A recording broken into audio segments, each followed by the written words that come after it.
j'ai eu beaucoup de chance dans le choix du lieu qui m'a été proposé. C'est un lieu exceptionnel, il est déjà extrêmement étonnant dans sa morphologie.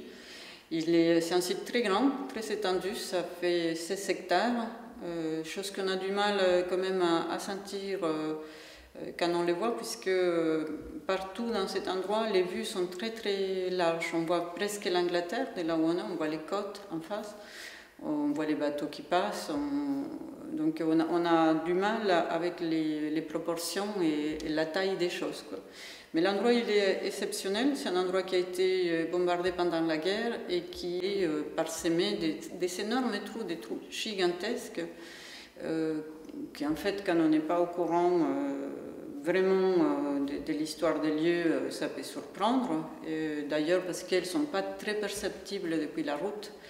Je me suis dit que comme c'était des creux, normalement c'est quand pour représenter un creux, on fait quelque chose en rempli, disons un volume à l'inverse du creux.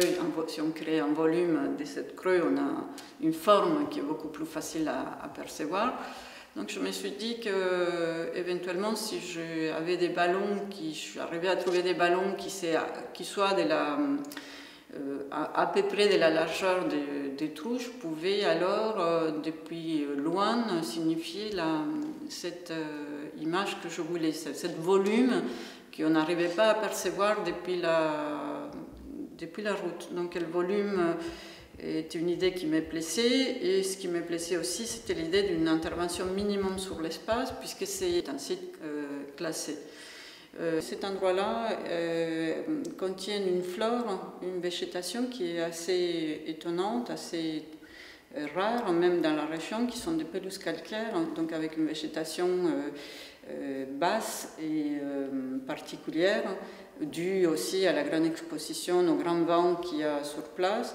Et cet ensemble végétal a fait que le Conservatoire du littoral s'intéresse à cette aire-là. Et en fait, en étant sur place, c'est vrai que la couleur blanche ça avait quelque chose à voir avec cet ciel, cet élément qui nous entoure, immense, l'air.